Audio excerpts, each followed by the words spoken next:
आपका स्वागत है। मैं अनिल सम्राट। देखिए, जम्मू कश्मीर की सबसे पहले बात करेंगे, जहां बादल फटने से भारी नुकसान हुआ है और लगातार मुख्यमंत्री फारूक अब्दुल्ला ये इस बात को कह रहे हैं कि बादल फटने से कहा जाए कि जान माल की भारी नुकसान हुआ है और कई इलाकों में बादल फटने से जो नुकसान हुआ है, उन्होंने कहा है कि हमारा पहला काम होगा बचाव और राहत का।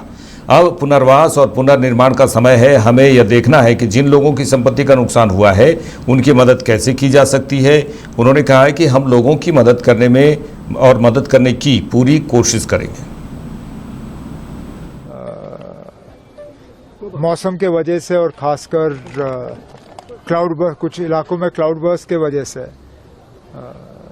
जानी नुकसान और माली नुकसान काफ़ी हुआ है। फौरी तौर तो हमारी कोशिश थी कि रेस्क्यू का काम हो, जो लोग लापता हैं उनको ढूंढ के निकाला जाए। उसके बाद हम रिकवरी में लगे और अब रिहैबिलिटेशन और रिकंस्ट्रक्शन की बारी आ रही है। जिन लोगों के मकान तबाह हो गए हैं उन्हें किस तरह दोबारा बसाया जा सकता है। जिनके मकान अभी भी खड़े हैं लेकिन नुकसान बहुत हुआ है, उनकी हम किस तरह मदद कर सकते हैं।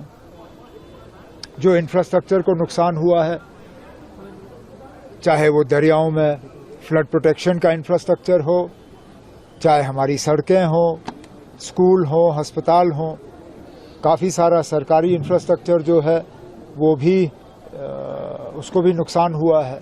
तो अब सुरनकोट से मैं एक आध और इलाके से जाके फिर पुंछ में अपनी जो अफसरों की टीम है उनके साथ बैठ के जितना हमसे हो सकेगा इस मुश्किल दौर में लोगों की मदद वो हम कर लेंगे। सर, उसके बाद फसलें तमाम खत्म हो गई हैं, क्या आप चाहते हैं कि 6 महीने के लिए राशन दिया जाए? उस पर भी हम गौर करेंगे। अगर यहाँ से कोई इस तरह का प्रपोजल मूव होता है तो ज़रूर उस पर गौर किया जाएगा। हम वो लोग हैं जिन्होंने 2014 में सैलाब के दौरान 6 महीने के लिए पूरे जम्मू कश्मीर का राशन मुफ्त किया था, इस बात के बावजूद कि कई ऐसे इलाके थे जहाँ सैलाब आया ही नहीं था।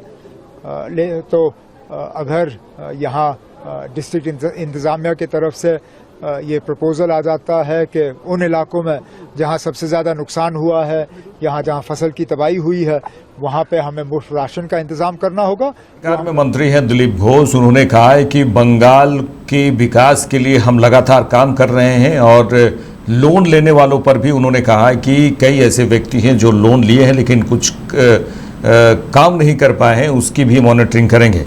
देखिए, पश्चिम बंगाल सरकार मंत्री दिलीप घोष ने कहा है कि बंगाल में लगभग 12.5 लाख पंजीकृत स्वयं सहायता समूह हैं। कितने लोग सक्रिय हैं, कितने लोग काम कर रहे हैं, कितने लोग लोन लिए हैं, इसका हिसाब हम कर रहे हैं। जिन लोगों ने लोन लिया है सबका ऑडिट होगा, फिर आगे की कार्रवाई होगी और जो लोग ठीक काम कर रहे हैं हम उन्हें फिर से 3.5 लाख रुपया प्रति समूह लोन देंगे। 40,000 करोड़ का लोन इस बार हम पंचायत दफ्तर से देने वाले हैं।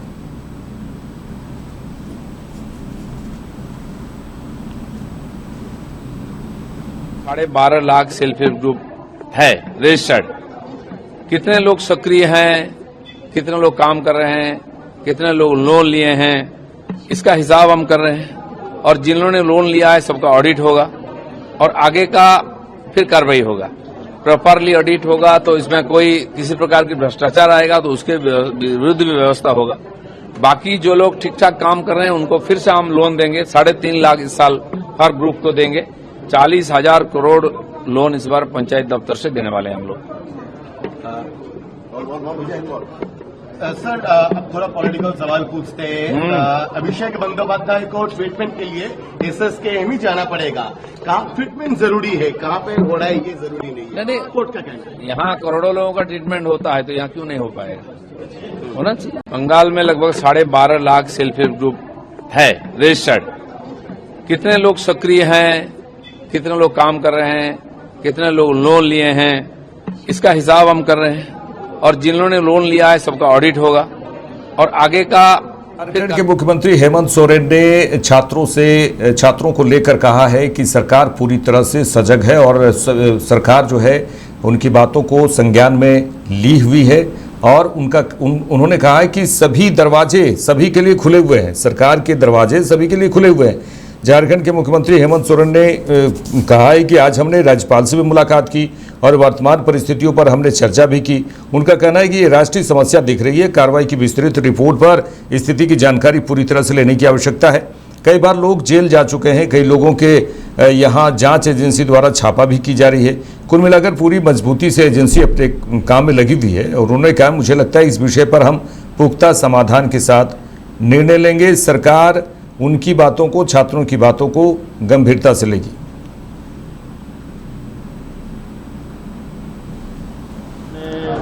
आज राज्यपाल महोदय से मुलाकात किया और वर्तमान परिस्थिति पर हम लोगों ने चर्चा की और सारी चीज़ों से अवगत कराया भी। और कि वो भी दिल्ली गए थे और झारखंड के संदर्भ में भी उनकी शायद चर्चा हुई होगी। यही है कि उनका भी यही कहना है और दिल्ली से भी यही चर्चा में आ रहा है कि ये राष्ट्रीय समस्या का रूप दिख रहा है और आप कार्रवाई की लगभग कुछ न कुछ जानकारी आप लोगों के पास आ रही है। आप लोग के माध्यम से हम लोग अलग अलग सूचना माध्यमों से देख रहे हैं, सुन भी रहे हैं। उसकी विस्तृत रिपोर्ट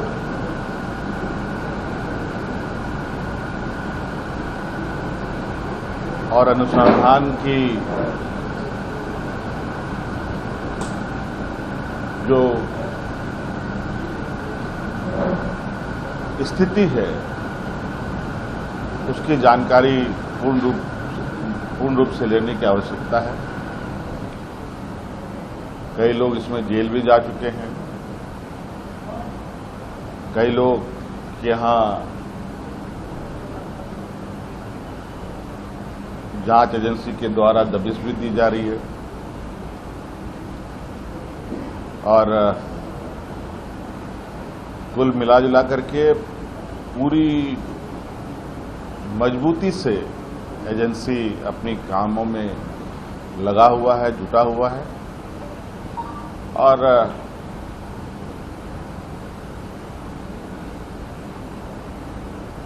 मुझे लगता है कि इस विषय पर हम लोग बहुत कॉन्क्रीट सॉल्यूशन के साथ आगे निर्णय लेंगे। कोई कमेटी बनाने की दिशा में आपकी तरफ से गृह मंत्री और मंत्री की चर्चा आने की आपने? अभी हमारे गृह मंत्री जी से कोई बात नहीं हुई है, आवश्यकता पड़ेगी तो उनसे भी चर्चा करेंगे। मंडल जाएगा वहां भी है, छात्रों से करने सरकार की ओर से। देखिए, सरकार के दरवाजे सभी के लिए खुले हैं और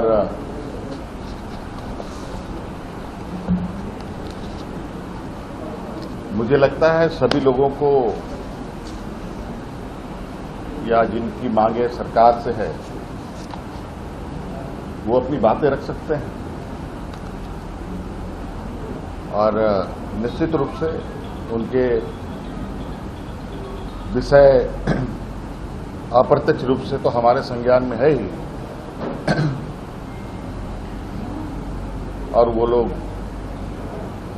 अपनी बातों को रखेंगे तो निश्चित रूप से सरकार उसकी बातों को गंभीरता से लेगी। वर्तमान जो जांच एजेंसी है, छात्रों को तो उन पर भरोसा नहीं है, स्वतंत्र जांच एजेंसी की मांग कर रहे हैं। बहुत सारी मांगे हैं। अब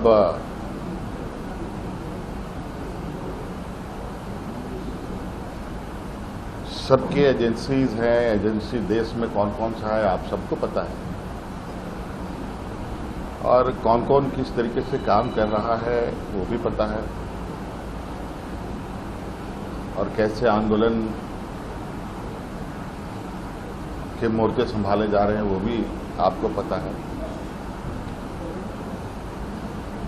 आज तो हमने शायद जिस तरीके से इसमें संज्ञान लिया है, सरकार ने जिस तरीके से इसमें अपनी कदम बढ़ाई है, और सभी राज्यों में ऐसी घटनाएं हमारे कानों तक में है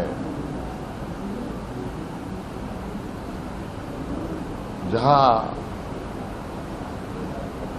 ऐसी घटनाएं तो हो रही हैं लेकिन सरकार कोई कदम नहीं उठाती। हम जेपीएससी मामले पर जेएमएम सांसद महुआ माझी ने कहा है कि दोषियों को कड़ी सजा देने की व्यवस्था की जा रही है। उन्होंने इस मुद्दे को लेकर कई बातें कही। उन्होंने कहा कि यहाँ केंद्र में तो छात्रों की अनदेखी की जा रही थी, मगर हमारे यहाँ, उन्होंने झारखंड की बात की, हमारे यहाँ जिस वक्त पता चला उसी वक्त वहाँ के चेयरमैन को इसके लिए जिम्मेदार जो थे उनका इस्तीफा ले लिया गया।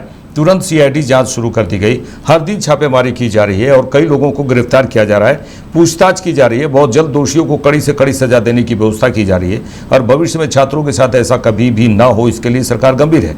मुख्यमंत्री हेमंत सोरेन जब से आए हैं, बीजेपी के कार्यकाल में शिक्षा व्यवस्था में जो जंग लग गया था, जिस तरह से उसमें अनियमितताएं थी और जिस तरह से छात्र परेशान थे, उसको दूर करने का लगातार प्रयास किया जा रहा है।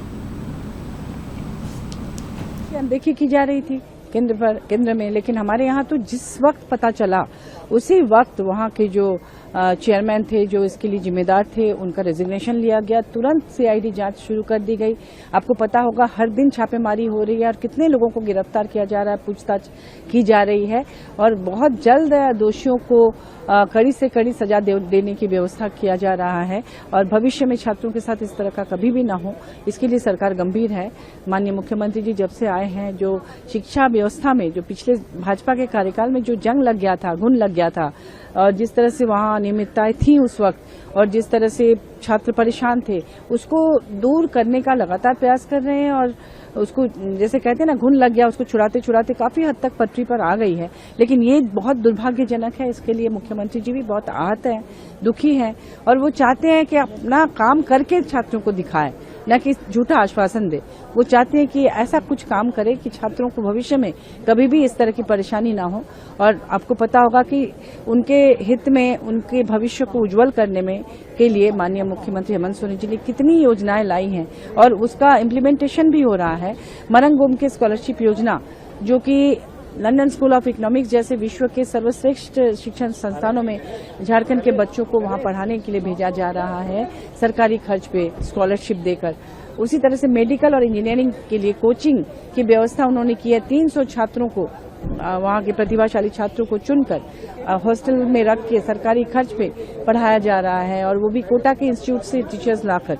तो फिर इसके अलावा सावित्रीबाई फुले किशोरी समृद्धि योजना, सीएम एक्सीलेंस स्कूल, गुरुजी क्रेडिट कार्ड योजना। कल हमारे विश्वम गुरु शिबू सोरेन जी की पुण्यतिथि थी, प्रथम पुण्यतिथि। आपको मैं बताऊं कि गुरुजी क्रेडिट कार्ड के तहत हायर एजुकेशन के लिए हमारे झारखंड के बच्चों को 25 लाख तक सरकारी गारंटी पर लोन दिया जा रहा है और वो भी लड़कियों के लिए सिर्फ 1%, बाद में 15 साल तक वो चुकाएंगे नौकरी मिलने के बाद, और लड़कों के लिए 4%। गारंटर सरकार है। तो जब छात्रों के भविष्य के लिए इतनी चिंता माननीय मुख्यमंत्री जी कर रहे हैं, तो आप सोच सकते हैं कि वो कभी नहीं चाहेंगे कि छात्रों के साथ किसी भी प्रकार का अन्याय हो। ये बहुत ही दुर्भाग्यजनक है जिन लोगों ने ये सब किया है। मैं तो कहूंगी कि इस तरह के सिंडिकेट न सिर्फ झारखंड में, पूरे देश में फैले हुए हैं। उन पर कड़ी कार्रवाई होनी चाहिए। सेंट्रल स्तर पर ऐसा कानून बनना चाहिए कि उनको कभी हिम्मत न हो ऐसा करने की। अभी हाल ही में 1 हफ्ता पहले आपको पता होगा गुजरात में भी पेपर लीक हुआ, ओडिशा में पेपर लीक हुआ, झारखंड में हुआ। तो ऐसा नहीं कि झारखंड इकलौता है, हर जगह इस तरह के लोग हैं जो छात्रों को परेशान करते हैं, छात्रों के दुश्मन हैं। ऐसे दुश्मनों को ढूंढ कर निकालना है और छात्रों को न्याय दिलाना ही हमारी सरकार की प्राथमिकता है झारखंड में। देखिए, यहाँ तो छात्रों की अनदेखी की जा रही थी केंद्र में, लेकिन हमारे यहाँ तो जिस वक्त पता चला उसी वक्त वहाँ के जो चेयरमैन थे जो इसके लिए जिम्मेदार थे, उनका रेजिग्नेशन लिया गया। तुरंत सीआईडी जांच शुरू कर दी गई। आपको पता होगा हर दिन छापेमारी हो रही है और कितने लोगों को गिरफ्तार किया जा रहा है, पूछताछ की जा रही है और बहुत जल्द दोषियों। सरकार में शिक्षा मंत्री हैं मिथिलेश तिवारी। उन्होंने कहा है कि शिक्षा विभाग में हर समस्या का हल निकालने में जुटा हुआ है शिक्षा विभाग और किसी भी प्रकार से परेशानी नहीं है। जनसंपर्क कार्यक्रम और लोगों से मिली शिकायतों पर बिहार सरकार में शिक्षा मंत्री मिथिलेश तिवारी लगातार कह रहे हैं कि लोगों की समस्या रहती है, कुछ छात्रों कुछ शिक्षकों की समस्याएं रहती हैं। हमने सबकी समस्याओं को सुना है और उसके निवारण के लिए अधिकारियों को निर्देश भी दिए हैं। शिक्षा विभाग हर समस्या का हल निकालने में जुटा है, किसी को भी बहुत परेशानी आने वाली नहीं है।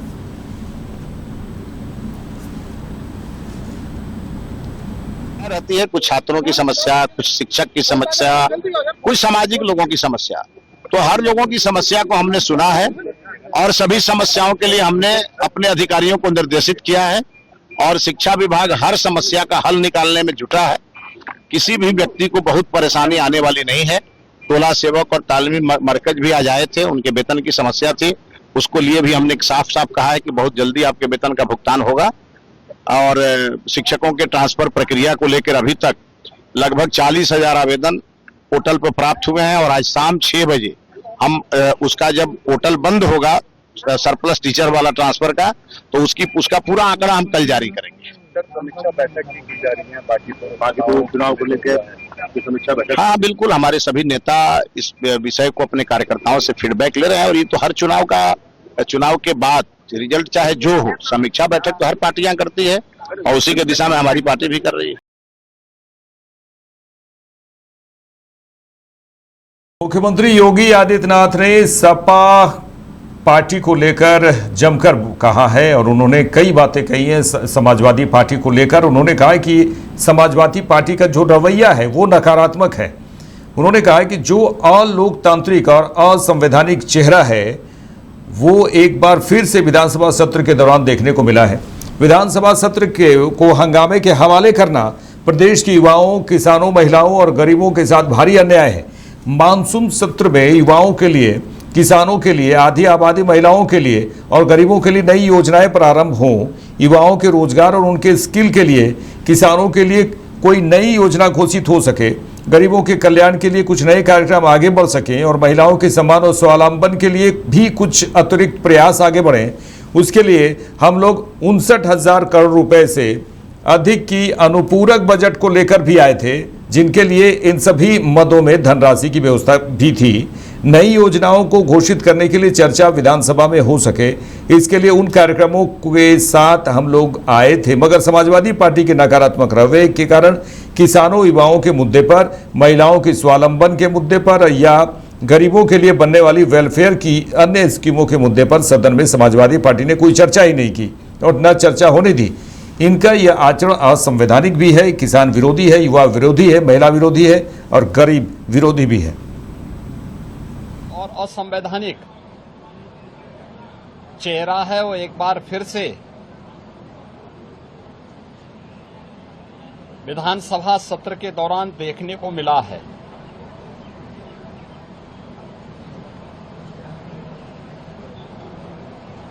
विधानसभा सत्र को हंगामे के हवाले करना, प्रदेश के युवाओं, किसानों, महिलाओं और गरीबों के साथ भारी अन्याय है। मानसून सत्र में युवाओं के लिए, अन्नदाता किसानों के लिए, आधी आबादी महिलाओं के लिए और गरीबों के लिए नई स्कीम, नई योजनाएं प्रारंभ हो, युवाओं के एम्प्लॉयमेंट के लिए, उनकी स्किलिंग के लिए, अन्नदाता किसानों के लिए कोई नई योजना घोषित हो सके, गरीबों के कल्याण के लिए कुछ नए कार्यक्रम आगे बढ़ सकें और महिलाओं के सम्मान और उनके स्वावलंबन के लिए भी कुछ अतिरिक्त प्रयास आगे बढ़ें, इसके लिए हम लोग 59,000 करोड़ रुपए से अधिक की अनुपूरक बजट को भी लेकर के आए थे, जिनके लिए इन सभी मदों में धनराशि की व्यवस्था भी थी। नई योजनाओं को घोषित करने के लिए चर्चा विधानसभा में हो सके, इसके लिए उन कार्यक्रमों के साथ हम लोग आए थे। लेकिन समाजवादी पार्टी के नकारात्मक रवैये के कारण युवाओं के मुद्दे पर, अन्नदाता किसानों के मुद्दे पर, महिलाओं के स्वावलंबन के मुद्दे पर या गरीबों के लिए बनने वाली वेलफेयर की अन्य स्कीमों के मुद्दे पर सदन में समाजवादी पार्टी ने कोई चर्चा नहीं होने दी। इनका ये आचरण असंवैधानिक भी है, युवा विरोधी है, किसान विरोधी है, महिला विरोधी है और गरीब विरोधी भी है। तो और लोकतांत्रिक और यहां लेते हैं एक छोटा सा ब्रेक, जल्द लौटते हैं। मैं आचार्य शुभम झा, हम लोग एक मिल करके, समूह मिल करके विद्यापति ज्योतिष वास्तु अनुसंधान केंद्र हटिया रांची में अपना एक शाखा नीचे हटिया में आता है। अंजनी ज्वेलर्स के जस्ट बगल में यह हमारी शाखा है।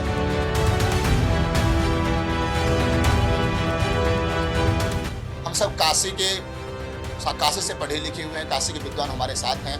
हम लोग ज्योतिष, वास्तु, न्यूमरोलॉजी और भी अनेक प्रकार के जो ज्योतिषी विधा है, जो वर्तमान में अंधविश्वास, भ्रम की ओर थोड़ा सा फैला हुआ है, आडंबर लोग कर रहे हैं, उससे हट करके जो शास्त्रीय परामर्श है, जो शास्त्र को देखते हुए वो व्यक्ति को हम लोग समाधान देते हैं। और समाधान भी नहीं देते हैं, हम लोग उस व्यक्ति से तब तक टच में रहते हैं जब तक उसका समाधान ना हो जाए।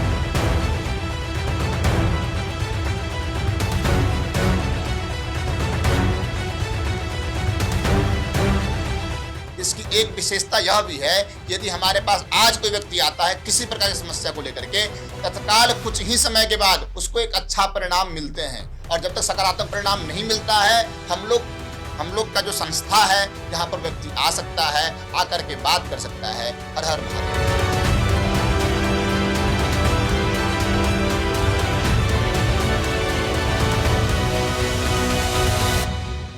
हर हर महादेव।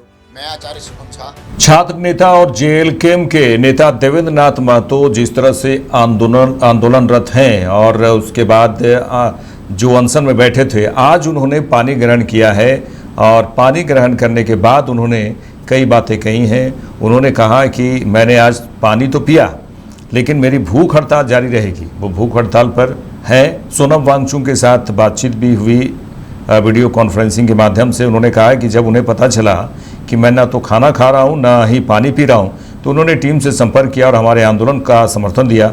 उन्होंने बताया कि जंतर मंतर पर अपनी भूख हड़ताल के दौरान वे पानी तो पीते थे लेकिन खाना नहीं खाते थे। उन्होंने मुझसे पानी पीने का आग्रह किया है और कहा है कि मैंने उनके सामने एक शर्त रखी है कि जब तक हमें सफलता नहीं मिल जाती अगर वे तो तब तक हमारा समर्थन वो करते रहेंगे, तभी मैं पानी पीऊँगा। मैंने उनसे झारखंड आने का भी आग्रह किया है। उन्होंने आश्वासन दिया है कि वे हमसे मिलने आएंगे। चला कि हम अन्न और जल दोनों का त्याग किए हैं, तो हमारे टीम से संपर्क करके चिंता जताए और हम लोग का पहले तो आंदोलन को समर्थन किए और मोटिवेट किए। और उन्होंने कहा कि जंतर मंतर में जब मैं प्रोटेस्ट में था, हंगर स्ट्राइक में, तब जल का ग्रहण कर रहा था, अन्न का नहीं, तो आप जल का ग्रहण करिए। तो हम उनको एक शर्त रखा कि अगर आप मेरे शर्त मानेंगे तभी मैं जल ग्रहण करूँगा। कि जिस प्रकार आप जंतर मंतर से ऑल इंडिया के स्टूडेंट प्रोटेस्ट को सफल बनाने में सहयोग किए, आप वादा कीजिए कि झारखंड के स्टूडेंट प्रोटेस्ट को भी अब तब तक सपोर्ट करेंगे जब तक हमारा आंदोलन सफल नहीं होता है। हमने आने का भी आग्रह किया तो उन्होंने कहा कि मेरा तबीयत अभी ख़राब है, अभी अपना तबीयत का रिकवरी कर रहे हैं, रिकवरी होने के बाद हम ज़रूर आएंगे, आश्वासन दिए हैं। लेकिन सरकार से भी आग्रह किए हैं कि आप उतना देर तक बच्चों को सड़क पे मत रखें, आप जल्द से जल्द इनकी मांगों को पूरी करें। दादा, एएनआई आपकी बातों को लगातार देश भर में पहुंचा रहा है, क्या कहेंगे एएनआई को, क्या मैसेज देंगे? जी, आप लोग पूरे एएनआई टीम को आप लोग को दिल से धन्यवाद देते हैं कि आप लोग की वजह से ही हम लोग का ये प्रोटेस्ट का ये जो आवाज़ है पूरा देश तक पहुंचा। लेकिन ये आप लोग से आग्रह भी है, उम्मीद भी है कि ये सत्ता तक जब तक न पहुंचे तब तक आप हम लोग को साथ सहयोग देते रहिए। आपने तो अनशन नहीं तोड़ा, लेकिन हाँ, पानी पी लिया। पानी पे अब मेरा हंगर स्ट्राइक जारी रहेगा। वो सोनम वांगचुक ने आपसे रिक्वेस्ट किया कि आत्महत्या नहीं, आंदोलन करना है, आत्महत्या ऐसे कुछ वर्ड। हाँ, वो बोले कि जल भी नहीं लेना, वो आत्महत्या के बराबर है, तो आपको आत्महत्या नहीं करना है, आपको आंदोलन करना है और वो भूख हड़ताल के शर्त में जल ग्रहण करना वो नियम पे है।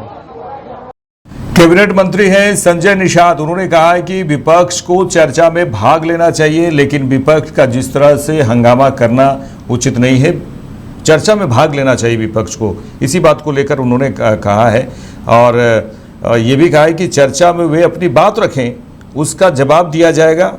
वहां ये क्यों भाग रहे हैं?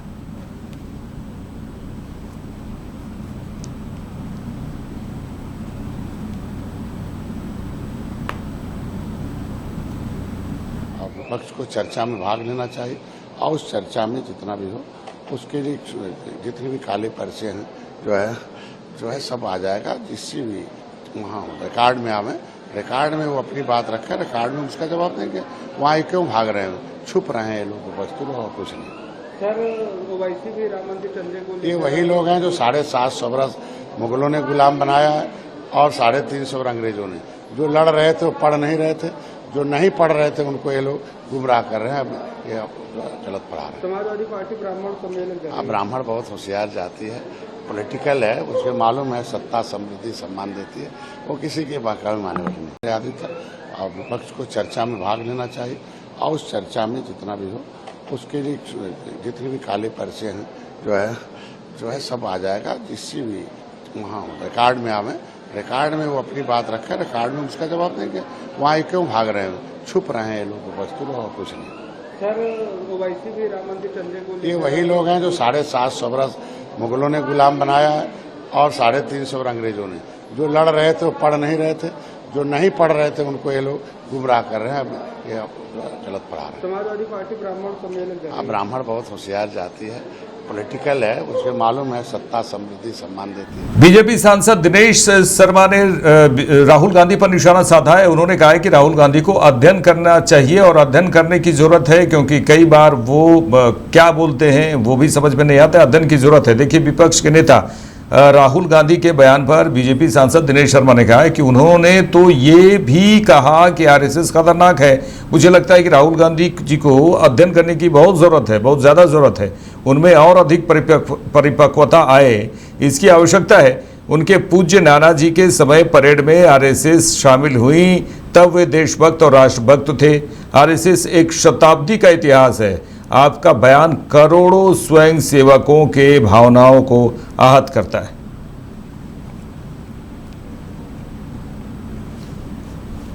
आरएसएस खतरनाक है। मुझे लगता है कि आदरणीय राहुल गांधी जी को भी अध्ययन की जरूरत है, उनमें और अधिक परिपक्वता आए, इसकी भी आवश्यकता आज बहुत ज्यादा है। उनके पूज्य नाना जी के समय परेड में आरएसएस शामिल हो सकता है, तब वो देशभक्त और राष्ट्रभक्त था। शताब्दी का एक इतिहास है आरएसएस का, और इस शताब्दी के उसके इतिहास में राष्ट्र सेवा, सामाजिक समरसता, आपदा राहत, शिक्षा, सेवा कार्य, ये उसका आराधन रहा है, उसका मुख्य काम रहा है। और इसको अगर आप खतरनाक मानते तो आप अच्छा किसको मानते हैं? आपका ऐसा बयान करोड़ों स्वयं सेवकों के भावनाओं को आहत करता है। राहुल जी, अगर आप राजनीतिक ध्रुवीकरण के लिए कोई चीज कह रहे हैं या किसी धर्म विशेष की तुष्टिकरण के लिए कह रहे हैं, वो अलग बात है। अगर आप इसको सिद्ध करना चाहते हैं तो आपको जनता की सेवा, विकास और राष्ट्र हित की राजनीति आप करना चाहते हैं तो आपको आरएसएस का अध्ययन करना होगा। और आपसे मेरा बार बार हमेशा आग्रह रहता है कि आपके पास अगर ठोस प्रमाण हो तभी आप सार्वजनिक चर्चा किया करिए। बगैर प्रमाण के गैर जिम्मेदार बयानों से जो लोकतांत्रिक जो मर्यादाएं हैं वो भंग होती हैं। और लोकतंत्र में असहमत का उत्तर तो तर्क से दिया जा सकता है, लेकिन अपमानजनक जो विश्लेषण है राहुल गांधी जी के, जिनमें उपद्रवीय भावना की, अराजक संभावनाओं की एक बू आती है, उससे उनको बचना चाहिए।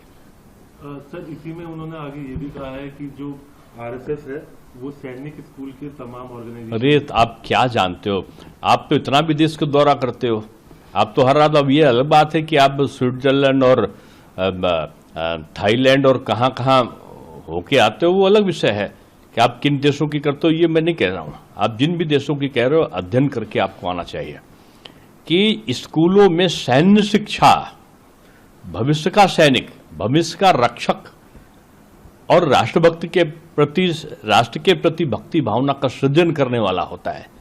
सैनिक स्कूल अगर सरकार किन्हीं कारणों से, चाहे धन का अभाव हो या एक और अधिक कुशलता चाहता हो, वो सैनिक स्कूल प्राइवेटाइजेशन क्षेत्र में आता है तो उसमें हर्ज क्या है। आप तो अपने देश के निजी क्षेत्र के व्यवसायियों पर विश्वास क्यों नहीं करते? आपको विदेशी कंपनियां तो पसंद है, लेकिन देसी कंपनियों में या देसी कोई स्कूलों के संचालन में कोई आगे आता है राष्ट्र हित में, तो आपको पीड़ा क्यों हो जाती है? सैनिक स्कूल ज्यादातर आप इजराइल में देख लो, आप अमेरिका में देख लो, आप जो बड़े देश रशिया में देख लो, आप जर्मनी में देख लो, निजी क्षेत्र के उसमें सैन्य प्रशिक्षण के अलावा आधुनिक शिक्षा भी दी जाती है। वही चीज भारतवर्ष में हमारे, और ये एक बहुत बड़ा और अच्छा सामरिक दृष्टि से भी और एक रक्षा के संदर्भ में भी और एक युवाओं के सर्वांगीण विकास के लिए अनुपम। मेरे साथ इस बुलेटिन में इतना ही। देखते रहिए लाइव इंडिया। नमस्कार।